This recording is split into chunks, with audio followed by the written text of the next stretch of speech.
देखो तो भाई, वीडियो सही आ रही है। तो इसमें हमारे पास एक रिएक्शन आई थी, गैब्रियल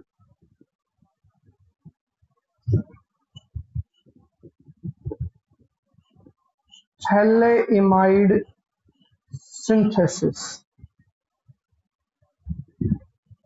गैब्रियल थैलेमाइड सिंथेसिस ये कहाँ आई थी हमारे पास? प्रिपरेशन ऑफ अमीन के अंदर पांचवी जो प्रिपरेशन थी हमारी, ठीक है, वो क्या थी? Gabriel phthalimide synthesis. Important reaction है। इसमें दो नेम रिएक्शन आई हैं, एक गैब्रियल थैलेमाइड है और इससे नेक्स्ट है एक होफमैन ब्रोमोमाइड डिग्रेडेशन। ठीक है, दोनों ही नेम रिएक्शन इंपॉर्टेंट है, तो मैं गैब्रियल थैलेमाइड सिंथेसिस को करवा रहा हूं। देखो ध्यान से, देखो भाई, इसमें क्या आएगा हमारे पास?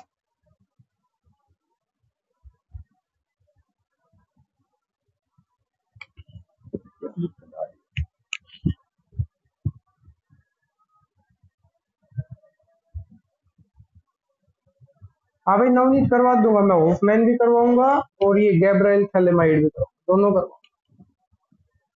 ठीक है,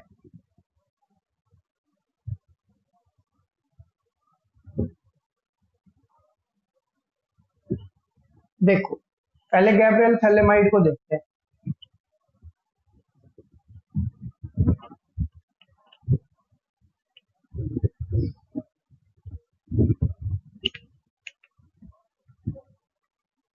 ये कंपाउंड है, इसका नाम है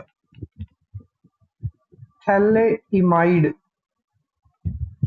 ठीक है भाई, थैलेइमाइड की रिएक्शन जब आप किसके साथ करवाएंगे? KOH के साथ करवाएंगे, और KOH भी इथेनोलिक है, मतलब इसमें अल्कोहल की मात्रा प्रेजेंट है। इथेनोलिक KOH चाहिए।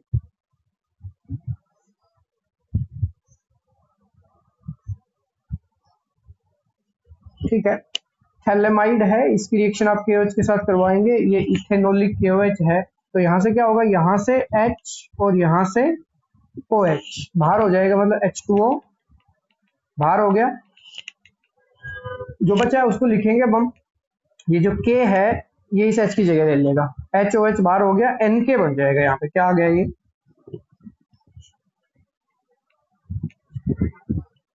C≡ONK। ठीक है भाई, यहाँ तक। अब ये जो बना है इसका नाम है पोटासियम थैलेमाइड। इसका क्या नाम है? पोटासियम थैलेइमाइड। अब इसकी रिएक्शन आप आगे करवाएंगे RX के साथ। RX क्या हो गया भाई? यहाँ पे RX हो गया अपने पास कोई भी alkyl halide. RX alkyl group हो गया R, और X क्या हो गया? Halide group. तो यहाँ से क्या होगा भाई? यहाँ से हमारे पास KX बार हो जाएगा, यहाँ से K गया और यहाँ से X चला जाएगा, KX बार हो गया। ठीक है, तो फिर क्या बनेगा हमारे पास? C≡O ठीक है, ये जो बना है इस पे क्या है? N नाइट्रोजन के ऊपर कोई अल्काइल ग्रुप जुड़ा है, इसका नाम हमारे पास रहेगा N अल्काइल। N के ऊपर कोई अल्काइल ग्रुप है, मिथाइल होता तो N मिथाइल हो जाता, N मिथाइल थैलेइमाइड, ये इसका नाम हो गया। ठीक है, अब इसकी रिएक्शन यहां तक बिल्कुल सेम है। ये एक रिएक्शन और पढ़ दी हमने गैब्रियल थैलेमाइड में ही, यहां तक जो है उसमें ये तीनों स्टेप सेम रहेंगे, तीनों, ये भी और ये भी। उसके बाद आपके पास ऑप्शन आता है कि आप इसका जो है हाइड्रोलिसिस करवाते हैं। हाइड्रोलिसिस करवाओगे इस चीज का, एन एल्काइल थैलेमाइड का, इसका हाइड्रोलिसिस आप बेस के साथ करवाते हो या एसिड के साथ करवाते हो? तो अगर बेस के साथ करवाते हैं हम, ठीक है, बेस के साथ करवा रहे हैं हम NaOH के साथ, एक्वस NaOH ले लिया आपने, तो क्या होगा? ये बॉन्ड यहां से टूटेगा और ये बॉन्ड भी यहां से टूटेगा, तो NR क्या है? यहाँ पे देखो NR है, इसको मैं ऐसे लिख दूं RN। अब इस नाइट्रोजन को कितने हाइड्रोजन चाहिए? किसके लिए? अमीन बनाने के लिए 2 हाइड्रोजन चाहिए, RNH2 बन गया। प्लस में जो बचा उसको लिखो एक पर, ये बेंजीन है आपके पास, यहाँ पे C डबल बॉन्ड O, ये भी C डबल बॉन्ड O। ठीक है, तो यहां से क्या हुआ है, इसको Rn को 2 हाइड्रोजन चाहिए। 2 हाइड्रोजन कहां से मिले, NaOH से। तो NaOH के 2 मोल लगेंगे, दोनों हाइड्रोजन कहां चले गए, RnH2 के पास। RnH2 में जो ये 2 हाइड्रोजन आए, ये कहां से आए हैं, NaOH से आए हैं। अब इसके पास क्या बच गया, ONa बच गया भाई, ONa के 2 मोल बच गए, ONa और ONa ये कहां लगेंगे, यहाँ आके जुड़ जाएंगे, ONa एंड ON। समझ में आ गया। ठीक है, तो हमारे पास प्रीपेयर क्या हो गया, प्राइमरी अमीन प्रीपेयर हो गया। ठीक है, अब इस रिएक्शन से आप सिर्फ किसको प्रीपेयर कर सकते हैं, आप केवल एलिफेटिक प्राइमरी अमीन्स को प्रीपेयर कर सकते हैं, एरोमेटिक प्रीपेयर नहीं होंगे। एरोमेटिक प्रीपेयर क्यों नहीं होंगे, क्योंकि यहाँ पे जब आप RX की रिएक्शन करवा रहे हो तो यही R तो डिफाइन करने वाला है, यही R यहाँ पे आया, यही R यहाँ पे आया। इसका मतलब क्या है कि जो R है ये आप यहाँ पे क्या लोगे, एलिफेटिक लोगे। एरोमेटिक लोगे तो एरोमेटिक में ये बॉन्ड टूटेगा ही नहीं, ये X वाला और यहाँ से K बाहर होगा ही नहीं, KX बाहर नहीं होगा, यहाँ पे माइनस KX लिख देना, माइनस KX नहीं होगा, ये R नहीं जुड़ेगा, तो हम क्या कहेंगे, एरोमेटिक ग्रुप ही इससे सिंथेसाइज नहीं होगा। तो ये थे हमारे पास गैब्रियल थैलेमाइड सिंथेसिस। ठीक है भाई, इसके बाद नेक्स्ट है हमारे पास हॉफमैन ब्रोमोमाइड डिग्रेडेशन रिएक्शन। या अच्छा, इसी के अंदर एक चीज और देख लीजिएगा, यहाँ तक तो ये सेम ही है, इसके बाद अगर इसका हाइड्रोलिसिस करवाते हो एसिड की प्रेजेंस, तो फिर क्या बनता है, चलो उसको और करवा देता हूं मैं, दोबारा से देख लो एक बार, किसी को समझ नहीं आया तो। यहाँ पे आपके पास ये बेंजीन हो गया, इस पे ये CO, ये CO और ये NH। ठीक है भाई, ये क्या है हमारे पास, ये थैलेमाइड है। तो सबसे पहले हमने क्या किया, इसकी रिएक्शन एल्कोहल लिख के OH के साथ करवाई, तो यहाँ से H और यहाँ से OH बाहर हो गया, मतलब वाटर बाहर हो गया। क्या बना भाई हमारे पास, C double bond O, C double bond O, NK बन गया, पोटासियम थैलेमाइड बन गया। फिर इसकी रिएक्शन आप किसके साथ करवाते हो, RX के साथ करवाते हो, तो यहाँ से K और यहाँ से X बाहर, मतलब कि KX बाहर हो गया। ठीक है, KX बाहर हो गया, तो फिर क्या बचा हमारे पास, C double bond O, C double bond O, NR। यहाँ तक तो सेम है, अभी अभी जो पढ़ा है। अब इसका आप बेस की प्रेजेंस की बजाय एसिड की प्रेजेंस में अगर हाइड्रोलिसिस करवाते हैं तो हम क्या लिखते हैं भाई, H3O पॉजिटिव लिखेंगे। H3O पॉजिटिव लिखेंगे तो हमें 2 हाइड्रोजन चाहिए, मतलब यहाँ पे भी इसके 2 मोल लगेंगे। अगर ये ऐसे समझ नहीं आता तो इसको ऐसे लिख लो, 2H2O in presence of H positive. ठीक है, और यहाँ से जो H2O है वो किस में टूटता है, HOH 2 मोल हो गए। ठीक है, ऐसे टूटेगा तो ये जो दोनों हाइड्रोजन है ये तो कहाँ जुड़ जाएंगी, Rn के पास, मतलब ये क्या हो गया, RnH2 हो गया। Rn के पास 2 हाइड्रोजन आके जुड़ गए, और क्या बचे यहाँ पे, 2 OH ग्रुप जुड़े बचे, वो कहाँ जुड़ेंगे, ये benzene, C double bond O, C double bond O, एक OH यहाँ पे और एक OH यहाँ। ठीक है, तो उसमें सोडियम ONa था, यहाँ पे क्या है, OH है। ठीक है, इस एसिड का क्या नाम होता है, थैलिक एसिड। उसमें क्या बना था, sodium salt of phthalic acid बना था। Sodium salt of phthalic acid को अगर आईयूपीएसी सिस्टम के हिसाब से नाम लिखोगे इसका, तो ये क्या है, सोडियम थैलेट बना था भाई, यहाँ पे सोडियम थैलेट, या फिर क्या लिखोगे इसको, sodium salt of phthalic acid बना था। और यहाँ पे ये क्या बन गया हमारे पास, थैलिक एसिड ही बन गया। और मेन प्रोडक्ट हमने फोकस कहाँ रखना है, ये प्राइमरी अमीन पे रखना है भाई। यहाँ पे भी RnH2 बना है, और उसमें जब बेसिक हाइड्रोलिसिस करवाया था तब भी क्या बना था हमारे पास, RnH2 बना। तो ये तो हो गई हमारे पास गैब्रियल थैलेमाइड सिंथेसिस। ठीक है, अब हम क्या पढ़ेंगे, अब हम पढ़ेंगे Hofmann degradation of primary amides. ठीक है, तो नेक्स्ट प्रिपरेशन है 6 नंबर पे है ये, Hofmann degradation of primary amide. Amides से प्रिपेयर करना है, बहुत इंपॉर्टेंट रिएक्शन है, कन्वर्जेंस में बहुत ज्यादा जगह पे यूज होगी। Hofmann degradation of primary amine amides convergence में काफी जगह पे यूज होगी। तो इसके लिए पहले तो ये बात ध्यान से सुनो, ये किसकी प्रेजेंस में होती है, NaOH प्लस Br2। NaOH और ब्रोमीन लेते हैं हम ज्यादातर। ठीक है, कहीं कहीं पे इन दोनों की बजाय क्या लिखा मिल सकता है, NaOBr, सोडियम हाइपोब्रोमाइड। अगर आपको ध्यान हो तो आपने क्या पढ़ा था, हमने पढ़ा था भाई, जब हेलोफॉर्म रिएक्शंस पढ़ रहे थे हम, मतलब कि क्लोरोफॉर्म, आइडोफॉर्म, ब्रोमोफॉर्म, इनकी प्रिपरेशन और प्रॉपर्टी पढ़ रहे थे, तो वहां पे हमने एक रिएक्शन पढ़ी थी कि NaOH और Br2 की रिएक्शन जब होती है, या फिर NaOH प्लस I2 की रिएक्शन होती है, तो प्रोडक्ट बनता है NaOI, सोडियम हाइपोहेलाइट बोलते हैं इसको, ठीक है। एंड हाइपोहेलाइट का बोलते हैं एक्स ग्रुप होता है, तो ये क्या हो, हाइपो आयोडाइड हो गए, ठीक है। तो यहाँ पे सोडियम हाइपोब्रोमाइड हो गया, NaOBr। ध्यान रखोगे किसी भी रिएक्शन में या तो NaOH प्लस Br2 लिखा मिलेगा या NaOBr लिखा मिलेगा।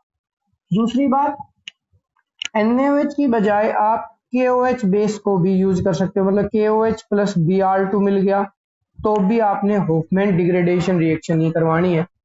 समझ आ रही है बात। अब हम रिएक्शन को देख लेते हैं भाई। क्या कहता है, जब प्राइमरी अमाइड आपके पास मान लो RCONH2,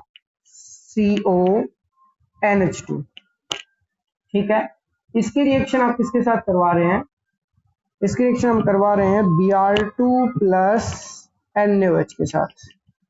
तो हमारा मेन प्रोडक्ट क्या रहने वाला है, मेन प्रोडक्ट हमारा यहाँ पे रहेगा RNH2, ये CO गायब होगा यहाँ से, ठीक है।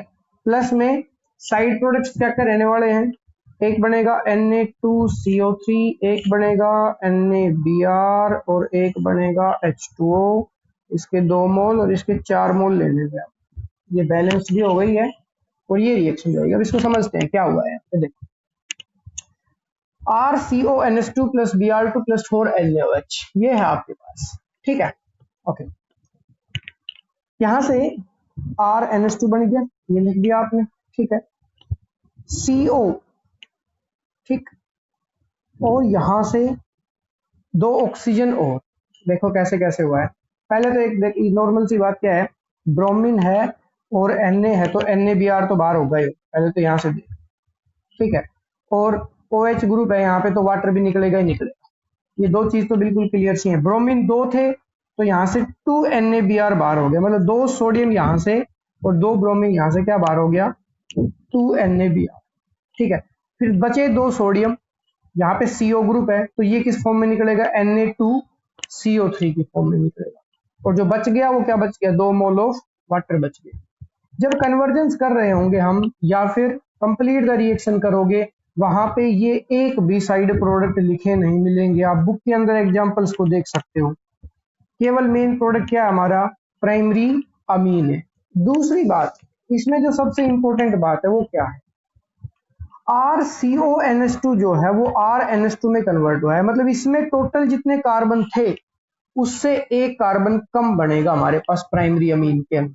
ये बात ध्यान रखोगे आप। देखो क्या है, अभी अभी या फिर आपने जैसे जो ऑनलाइन क्लास ली होगी या उसमें वीडियो भी बना के भेजी थी मैंने, CONH2 से हम अमीन को प्रिपेयर करते हैं, इसका हम क्या करते हैं, हाइड्रोजन इन प्रेजेंस ऑफ निकल प्लेटिनियम पलाडियम रिडक्शन करवाते हैं, तो क्या बनता है RCH2NH2। इस कार्बन पे 2 हाइड्रोजन आके जुड़ते हैं, ये हमने अमाइड से प्रिपरेशन पढ़ ली है, जो इससे पहले वाली प्रिपरेशन थी 4th नंबर की प्रिपरेशन की है अमाइड से, ठीक है। तो लेकिन इसके अंदर ये कार्बन जो है बीच वाला, ये कार्बन कम नहीं हुआ, इसके अंदर क्या हो रहा है, CO जो ग्रुप है वो गायब हो गया, तो एक कार्बन कम हो रहा है।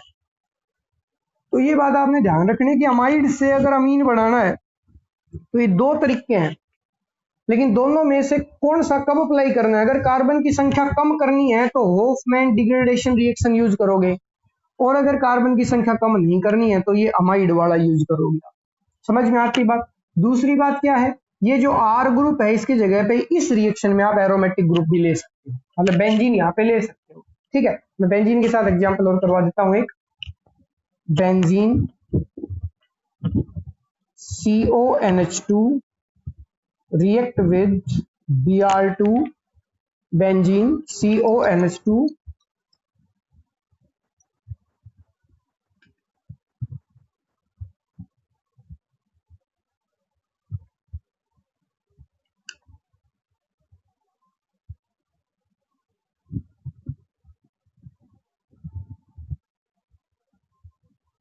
देखो भाई, बेंजीन CONH2 प्लस Br2, इसकी रिएक्शन आप किसके साथ करवाओगे? NaOH के साथ। इसके 4 मोल लेने हैं। क्या बनेगा? ये CO को गायब करना है, मेन टारगेट ये हमारा। ठीक है, यहां से कैसे करेंगे हम?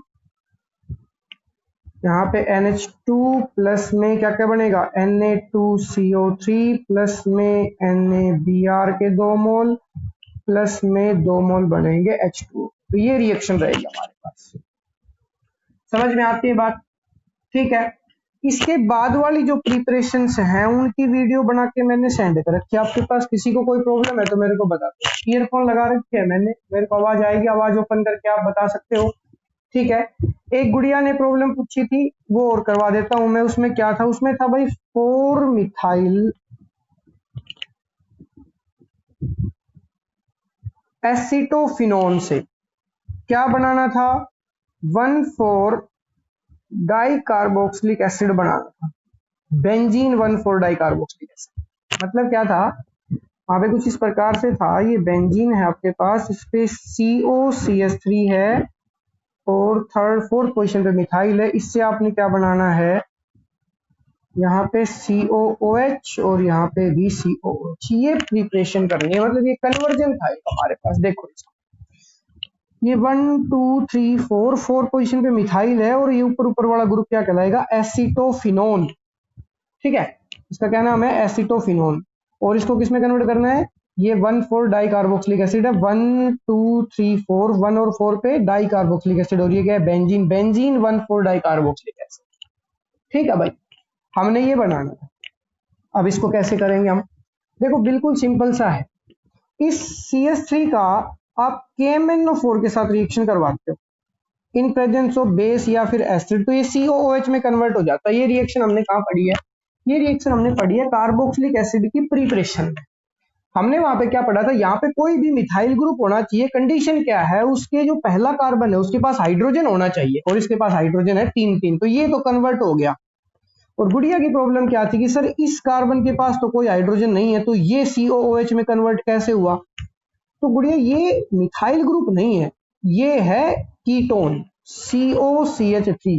और कीटोन का आप ऑक्सीडेशन करवा के COOH में कन्वर्ट कर सकते हैं। ये हमने कहां पढ़ा है? पोपोव्स रूल पढ़ाया था, उसके अंदर जाके देख सकते हो आपकी COCH3 वाला जो ग्रुप है, मतलब कीटोन जो है वो कार्बोक्सिलिक एसिड के अंदर आसानी से कन्वर्ट हो सकता है। फिर भी मैं इसको थोड़ा डिटेल में करवा देता हूं, देखो कैसे होता है। तो इससे पहले आप इसको समझ, हमने क्या क्या सीखा है? CH3CH, ये एल्डिहाइड है। बिल्कुल सिंपल सा एग्जांपल। इसकी रिएक्शन आप किसी भी ऑक्सीडाइजिंग एजेंट के साथ करवाते हो। लेट अस से आपने KMnO4 के साथ करवाई, K2Cr2O7 के साथ करवाई, CrO3 in presence of H2SO4 जिसे हम जोन्स रिएजेंट कहते हैं, इसके साथ करवाई। कोई भी अगर वीक ऑक्सीडाइजिंग एजेंट भी है तो भी CH3COOH बना देगा, मतलब कि एल्डिहाइड। ठीक है, इसको ओपन करके लिखूं मैं CH3C डबल बॉन्ड OH, तो आसानी से किसमें कन्वर्ट होगा? CH3COOH। क्योंकि इसमें हमारे पास क्या होता है? इसमें हमारे पास होता है भाई कि जो एक ही तो ऑक्सीजन एडजस्ट करना है, यहाँ पे एक ही तो ऑक्सीजन एडजस्ट करना है, ऑक्सीजन एक ही एडजस्ट करना है। इस वजह से हमें कोई दिक्कत नहीं आती। जो एल्डिहाइड है वो आसानी से कार्बोक्सिलिक एसिड में कन्वर्ट हो जाता है। लेकिन अगर इसकी जगह पे कीटोन हुआ तो फिर वो आसानी से कन्वर्ट नहीं होता। उसके लिए हम कंडीशन क्या लगाते हैं? फॉर एग्जांपल मैंने लिया CH3CH2COCH3, ये कोई भी कीटोन है और इसका आपने ऑक्सीडेशन करना है। तो कैसे कहते हैं हम? एक तो स्ट्रॉन्ग ऑक्सीडाइजिंग एजेंट चाहिए ही चाहिए। स्ट्रॉन्ग ऑक्सीडाइजिंग एजेंट के साथ साथ आपको क्या चाहिए? स्ट्रॉन्ग ऑक्सीडाइजिंग एजेंट के साथ आपको चाहिए हीट, और वो भी क्या चाहिए? लॉन्ग टाइम तक, लंबे समय तक स्ट्रॉन्ग ऑक्सीडाइजिंग एजेंट की प्रेजेंस में आपको हीट करना पड़ेगा कीटोन को, तब ये कार्बोक्सिलिक एसिड में कन्वर्ट हो सकता है। ठीक है, तो यहां पे हम क्या कहते हैं? बुक के अंदर HNO3 दे रखा है, लंबे टाइम तक हीट लिख रखी है। HNO3 एक स्ट्रॉन्ग ऑक्सीडाइजिंग एजेंट है। आप K2Cr2O7 4 लॉन्ग टाइम लिख सकते हो। यहाँ पे आप KMnO4 ये सारे स्ट्रॉन्ग ऑक्सीडाइजिंग एजेंट है, लॉन्ग टाइम तक आप लिख सकते हो। तो अब इसको याद करने का तरीका क्या बताया था हमने आपको, इसको याद करने का तरीका क्या बताया था, देखो भाई कैसे करेंगे हम। पहली बात तो ये जो मिथाइल ग्रुप है, स्मॉलर मिथाइल ग्रुप है, वो CO के साथ रहना पसंद करता है। ये पोपोफ रूल की स्टेटमेंट है, मतलब बॉन्ड टूटेगा ये। और फिर ध्यान कैसे रखोगे, जितने कार्बन हैं उतने कार्बन का कार्बोक्सिलिक एसिड बना दो। 2 कार्बन है तो 2 कार्बन का बनाओ CH3COOH, प्लस में इधर भी क्या बनेगा CH3COOH। पोपोफ्स रूल की स्टेटमेंट अगर याद नहीं है तो मैं याद दिलाता हूँ। पोपोफ्स रूल क्या कहता है कि इनमें से हमारे पास 2 ऑप्शन थे, ये बॉन्ड भी टूट सकता था और ये बॉन्ड भी टूट सकता था। तो कौन सा बॉन्ड टूटेगा, ये वाला टूटेगा। क्यों, क्योंकि क्या कहते हैं जो मिथाइल ग्रुप है या एल्काइल ग्रुप जो है, स्मॉलर एल्काइल ग्रुप है, उसके साथ CO रहना पसंद करता है। मतलब कि जो कार्बोनिल ग्रुप है वो किसके साथ स्टे करेगा, स्मॉलर एल्काइल ग्रुप के साथ। और स्मॉलर ग्रुप ये है तो बॉन्ड टूटेगा ये। तो CH3COOH यहाँ से और CH3COOH यहाँ से, ये बन गया। ये हमारे पास ऑक्सीडेशन हमने पढ़ा है एल्डिहाइड का और कीटोन का। अब जो क्वेश्चन हम पढ़ रहे हैं उसको देखते हैं भाई क्या कहता है वो। देखो आपके पास ये बेंजीन है, इसके ऊपर ये COCH3 है और यहाँ पे CH3 है। अब जब इसकी रिएक्शन आप KMnO4 के साथ करवाते हैं इन प्रेजेंस ऑफ बेस और इसको हीट करेंगे, तो ये जो CH3 ग्रुप है ये तो आसानी से कन्वर्ट हो जाएगा भाई किसमें, COOH में। लेकिन इसको जो कन्वर्ट करना है ये क्या है आपके पास, ये है कीटोन। कीटोन को KMnO4 और बेस की प्रेजेंस में हीट करोगे लंबे टाइम तक तो ये भी किसमें कन्वर्ट होगा, COOH में कन्वर्ट हो जाएगा। ये बॉन्ड टूट जाएगा यहां से इसमें। समझ में आ गई बात। तो कीटोन भी किस में कन्वर्ट हो जाएगा, कार्बोक्सिलिक एसिड में। तो ये प्रॉब्लम थी आपके पास, ठीक है यहां तक।